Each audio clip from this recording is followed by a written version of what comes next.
Momento de analizar la actualidad nuestra de cada día, de entender qué nos pasa para reflexionar. Pensamiento de ojo a oído. ¿Qué necesita la Libertad Avanza para encarar una campaña? Bueno, gente, lo venimos charlando sin el bloque anterior con Mariano del Barrio, gente, y por supuesto haciendo, referencia a este momento, obviamente crítico, que pasa el gobierno, porque aunque parezca mentira, sí que en realidad unos cuantos años electorales empezaron antes de tiempo, de que las piezas se estén moviendo a una intensa velocidad muy visible que predice un año electoral caliente, que de hecho, gente, ya si tenemos toda esta data de carga, imagínense lo que va a ser el próximo año electoral presidencial, en donde la Argentina se juega una carta por si se sigue con el modelo, sigue con la paciencia, obviamente, o volvemos obviamente a la esencia cultural que nos llevó a tener 80 años de fracaso. Bueno, gente, este fin de semana largo que dejamos atrás, esta semana que dejamos atrás fue corta, se habló de todo, leí de todo, sobre las estrategias que ya se ponen en marcha, tanto en el peronismo, el PRO y la Libertad Avanza y la UCR. Eso es la desnotación de que lo que va a venir será una carga profunda de análisis, como te decía, y sobre todo que los argentinos nos decidamos en seguir optando por el cambio más allá de los tropiezos del gobierno. Es que por eso el gobierno contiene a los aliados, por ejemplo, redobla su ofensiva, que es un posible frente entre Massa, Máximo Kirchner y Kicillof. Por eso el gobierno contiene a sus aliados. Y Bullrich, que avisó de que no se baja de la pelea por Cava, más allá de un posible acercamiento con el PRO. Por eso todos estos componentes arman la agenda de un año electoral que será picante. A ver, no se puede tener una definición final del gobierno de Milei hasta que se le termine el mandato al presidente. La subjetividad es de cómo cada facción de la sociedad interpreta el gobierno. Te decía en el principio, gente, yo te podría decir, fue malo y bueno a la vez. Y uno dice, ¿puede un gobierno ser malo y bueno a la vez? Y por supuesto que sí. Bueno, porque este gobierno fue el único que emprendió un cambio cultural, sabiendo el presidente la lucha ardua que iba a significar. Eso lo podemos constatar en los primeros momentos del gobierno, y esto con Mariano del Barrio hace un rato lo hablamos, con lo de la ley bases, gente. Y malo porque el gobierno cayó en esas cosas que pudo haber evitado, como por ejemplo manchar su imagen defendiéndolo a Adorni y no apurar lo que sigue en cuanto a reformas. O sea, el gobierno ha empeñado su energía en mantener a Adorni en el lugar del que al final tuvo que irse. Fue un escándalo, gente, que le ha restado imagen al gobierno, ¿sí? Porque una de las cosas que el gobierno decía terminar, y el propio Milei lo repite a cada instante, de terminar con la mugre de la política, y Adorni forma parte de esa mugre de la política. Por eso se tuvo que ir, obviamente en medio de un escándalo espantoso. Le decía, gente, subjetivamente hay que decir que el gobierno pasó por todas. Eso puede significar algo de ese desafío, ¿sí? Que es el cambio total de modelo para dejar atrás los sinsabores del peronismo populista. Lo que el gobierno, a mi entender, necesita es seguir abriéndose más a los posibles acuerdos con las bancas que lo apoyan en el cambio. Ejemplo, la semana pasada se abrió un abanico muy importante cuando el expresidente Mauricio Macri se reunió con Karina Milei, sabiendo todos cómo la secretaria del gobierno se maneja, obviamente. Siente poco menos que una mano derecha de su hermano y decide con quién se alía o no el gobierno. Porque Karina Milei, gente, y esto lo hemos dicho, tiene la sartén sobre el mango. Ella decide con quién se junta el gobierno, con quién no, a quién le cae bien, obviamente. La figura de Karina Milei, que en estas horas vuelve a estar cuestionada, es como que medio se opaca la cosa, ¿vieron? Ahora, no quiero mezclar los temas, pero vieron con esto que pasa con Cerimedo, que parece ser que la expareja tiene información, y esto por supuesto podría meter en un brete bastante importante, por supuesto, a la secretaria del gobierno. Gente, días atrás en la Casa Rosada sostuvieron que Milei ya no compite, y esto lo comentamos en el principio y con Mariano del Barrio, contra sí mismo, que era un poco esa idea del mismo presidente de que si tenía cosas que mejorar, no eran por la competencia en sí, sino para demostrarle al pueblo que su compromiso es mayor. Está bien, no hay duda de eso, pero cuidado con el ánimo social, que es obviamente lo que está atinando obviamente la data. Cuidado con el ánimo social de la gente que nos llega así con la plata este fin de mes y con las estrategias del peronismo, ¿sí? Porque se lo pueden llevar puesto, gente. Yo creo que Milei tiene obviamente, tiene obviamente un arduo trabajo por delante en hablarle a esa gente desconfiada, al hacerle frente a un riesgo país que vuelve a subir, obviamente, y que deja después de mucho tiempo, por supuesto, una tendencia a la baja. Por eso son detalles, ¿sí?, que el gobierno no tiene que descuidar, porque ese ánimo social, porque si vos me decís, bueno, vamos a otras opciones, o sea, Milei no va, obviamente, en otro mandato, bueno, vemos obviamente el ala del PRO, otra banca sí que se pueda presentar.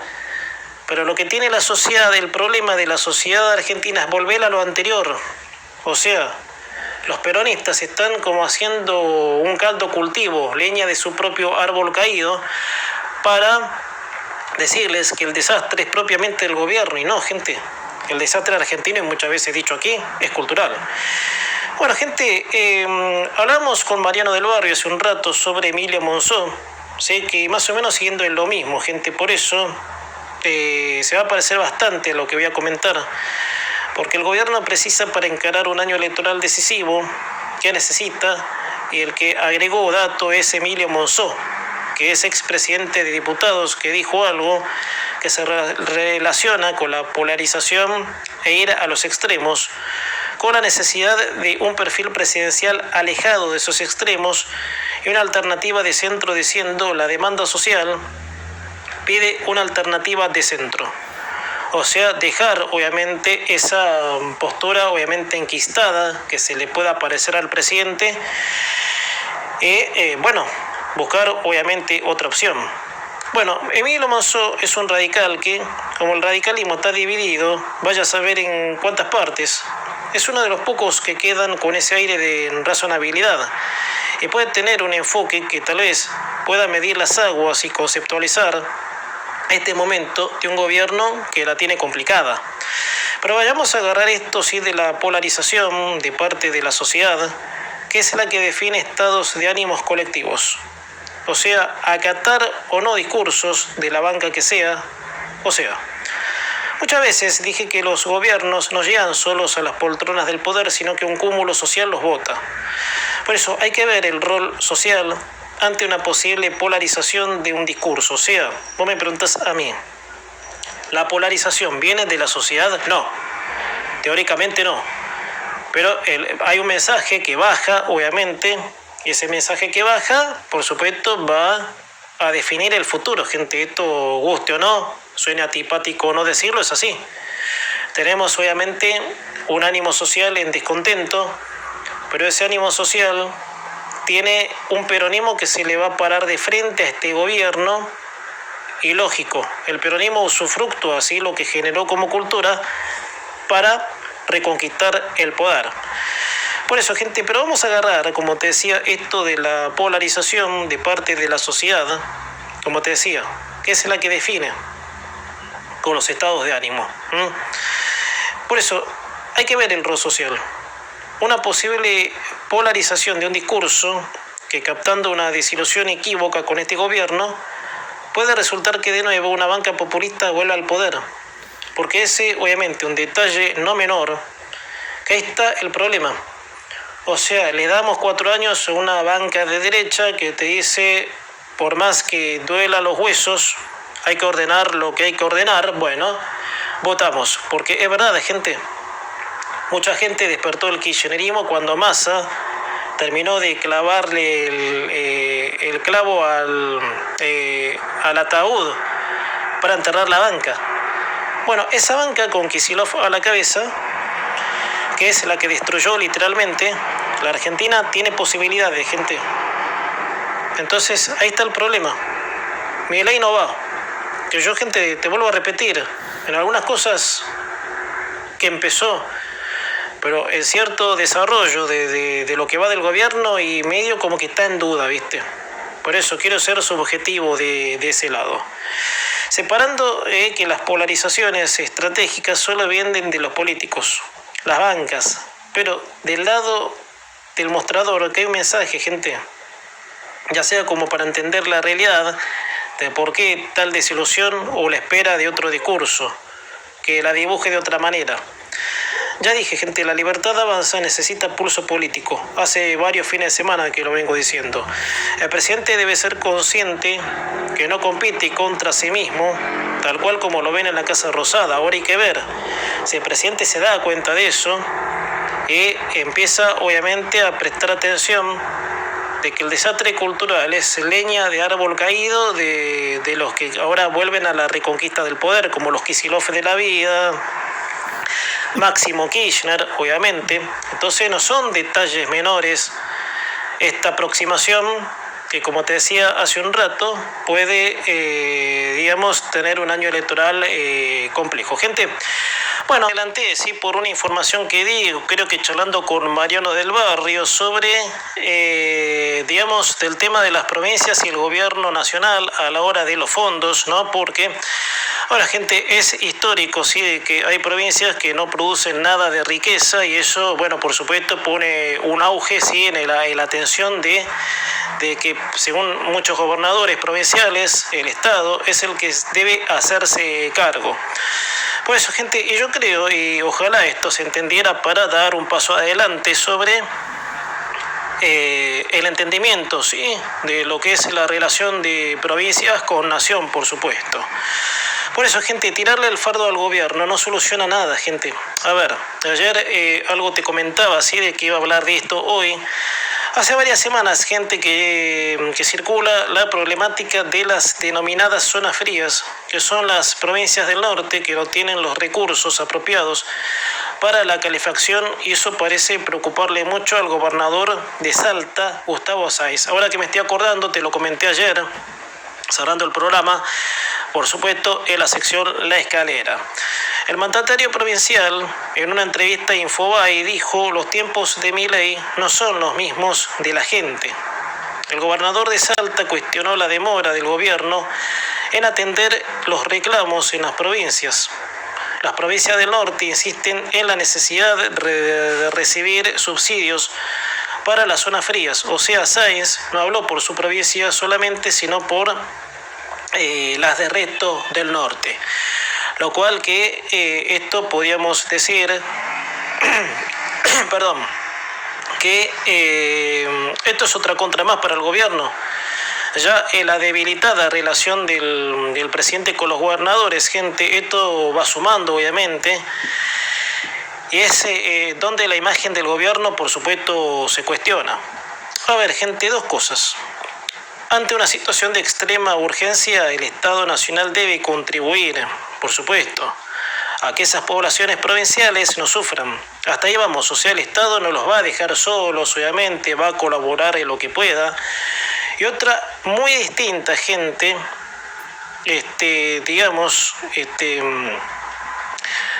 vayamos al caso del por qué esas provincias no tienen gas, a lo que hace que se dificulte la calefacción. Hay provincias que no explotan el petróleo directamente. Y cuando eso pasa, lo poco que hay, que puede ser importado con mínima inversión, se termina, colapsa. Por eso esa idea de la Argentina de que todo es por arte de magia debe terminar. O sea, a ver, saquémonos de la cabeza, ¿sí? Y ahora voy a llegar al pasaje, ¿sí?, de que no solucionamos con subsidio del Estado Nacional, gente. Eso, por supuesto, hay que entender. Por lo que entonces la solución no es Milei nos ajustó los recursos, no, porque eso suena más a político que otra cosa. y como la relación, y te decía recién, del gobierno con los gobernadores está en cuerda floja, puede ser esto, lo de las zonas frías, como un boicot a la imagen del gobierno. Y acá la solución es única y sencilla. Para que no falte energía, gas, hay que invertir. Y para que esa inversión sea posible hay que explorar los recursos. Y para explorar los recursos naturales se necesita la tecnología, la modernidad. Y para hacerlo, y este es un país en gran parte de la sociedad, y ni que hablar de los gobiernos peronistas, odian las inversiones extranjeras. Gente, seguimos con el berretín. Y esto pasó cuando allá, en el gobierno de Macri, se empezó a hablar de vaca muerta, de que le entregamos tierra, porque es la pelotudez, gente, la pelotudez siempre, le entregamos tierra a los Estados Unidos. No, señores, cuando no nos saquemos ese odio ideológico, llamemos a los inversores extranjeros a que inviertan para que esas provincias, con órdenes jurídicos de esas provincias que permitan la inversión, que la gente esté calefaccionada en invierno y fresca en verano, obviamente, que haya energía. Por eso, gente, la Argentina es un país con todos los recursos, por eso es denominada como la tierra rica. Pero así todo, gente, hay provincias gobernadas por el peronismo que ni una sola gota de agua tienen. Y no es porque agua no hay, sino que no hay obras para que el agua llegue a las residencias. Te pongo el agua como un ejemplo de tantos, obviamente, los recursos naturales que los tenemos, obviamente, y no son explotados para generar, obviamente, el confort que necesita, obviamente, cubrir la demanda. Por eso, gente, y al mismo tiempo, sí, con el gas también, provincias enteras sin calefacción, también gobernadas por el peronismo. Pero petróleo hay, pasa que no hay quien lo explote. Entonces, si nosotros no tenemos la tecnología, los avances, ¿por qué no llamar a los inversores extranjeros? ¿Por qué esa ceguera mental del odio ideológico? No vamos a llamar a inversores extranjeros porque se van a llevar la guita. Eso, digamos, cualquier inversor, obviamente, que atornille capital, porque es verdad. El que atornilla capital va a querer ganar, por supuesto. O sea que si se lleva la guita, que es propia de su fruto, eso es cosa del privado. La cosa es que cubra, obviamente, la demanda y genere trabajo, gente. Por eso hay que terminar con esas pelotudeces del odio ideológico, de que Estados Unidos nos saca tierra. Basta porque ya aburre, ¿no? Y con este verso tenemos provincias enteras sin energía, sin gas. Así que, muchachos, sería de onda, lo digo, sería sano que terminen con esto, ¿no? Y empiecen a preocuparse, si es que a Sáenz le preocupa, el bienestar, por supuesto, de la gente. Bueno, gente, otro de los temas, obviamente, el presidente de la Nación habló en el Council of the Americas, ¿sí?, cuyo discurso le llevó 10 días preparar. En el mismo habló, sí, de que la inflación bajó notablemente, cosa que piensa ser un recital para festejarlo, pero hay detalles de cómo vive el presidente la situación actual desde lo interno, y eso ayer lo charlábamos con Mariano del Barrio, y me gustaría analizarlo, obviamente, en estos minutos, más allá, por supuesto, del discurso. Porque según allegados al presidente, este estaría reconociendo en que la economía no arranca como esperaba, ¿sí?, a lo que Bullrich fue más allá, hablando de las diferencias tácticas de la política. Como les decía, el gobierno empezó a reconocer, el presidente más que ninguno, que la economía no se reactiva como esperaban. Ese motivo haría que el mandatario sienta la sensación de querer aislarse de todo. Atención, que no es menor esto, porque si el presidente piensa así, qué sé yo, uno no quiere adelantar nada, pero es como que está tirando la toalla, obviamente, en una lucha que él libró, obviamente, en su justo momento, para sacar a la Argentina así de donde está, obviamente. A ver, la batalla cultural que se libró desde diciembre de 2023, ya para principios de 2024, con el paquete de medidas llamada Ley Bases, el mismo presidente avisó de que venía una lucha que era poco menos que en remover callos de las aristas de la cultura argentina. Durante ese lapso del tiempo, en reiteradas oportunidades, el presidente pidió paciencia y esa paciencia requería que el argentino medio se mentalice de que la situación era un fierro caliente y que lo único que debía abundar era el entendimiento. Yo, a mi criterio, creo que el gobierno ha cometido errores que pudo evitar. Es cierto. Pero también de que la sociedad comprenda que el desastre era mayúsculo y que se requería la comprensión. El error del gobierno es aún todavía, y lo fue, el cerrarse a los consensos con las bancas que apoyan al modelo, ¿sí? A lo que eso sería un error en la práctica. Más allá que ahora que otra buena de parte del gobierno, de que por fin se va a acercar a la libertad Avanza, eso es un paso positivo. Por eso, gente, la gente debe comprender de que no es en vano la paciencia que se les pidió, más allá, repito, acá quiero ser subjetivo dentro del gobierno, mi objetividad con la sociedad, de que se nos dijo, obviamente, de que esto podía ser y que la paciencia iba a jugar un rol fundamental. A ver, gente, el gobierno tiene muchas contras y eso se suma, ¿sí?, a que gran parte de la sociedad buscaba respuestas, ¿no?, en pos de la paciencia que se le pidió. La realidad, gente, las realidades no se niegan a la hora de ver que hay mucha gente que no llega a fin de mes, gente, de que el salario no rinde, de los endeudamientos para las cosas básicas, y esto lo charlábamos con Ángel Yapur hace un rato, de que hay gente que se endeuda, no es mentira, gente, y por eso hay que decirlo también. Entonces, eso convierte en una bomba de tiempo, ¿sí?, a la paciencia. O sea, el presidente me dijo una cosa y resulta que no es así. ¿Cómo es la cosa? Así que no se niega, gente, ¿sí? Pero se empezó por ordenar el Estado. Es por eso que también, charlando con Ángel Yapur, decía de que se logró el superávit y achicar las cuentas que asfixiaban al bolsillo del privado, como por ejemplo de que el privado tenga que mantener el gasto público de la política. Pero también dijimos de que faltaba mucho aún como para que esa transformación impacte en los bolsillos del argentino medio. Entonces, de ambos lados viene la parte, o sea, de la paciencia de la gente y de un gobierno que lamentablemente no para de cometer errores. Eso es una contra, obviamente, a la libertad Avanza. Veremos, obviamente, qué pasará, cómo se delinea el ánimo social al cual a la gente se le pidió paciencia y que el gobierno, por supuesto, deje de cometer errores evitables.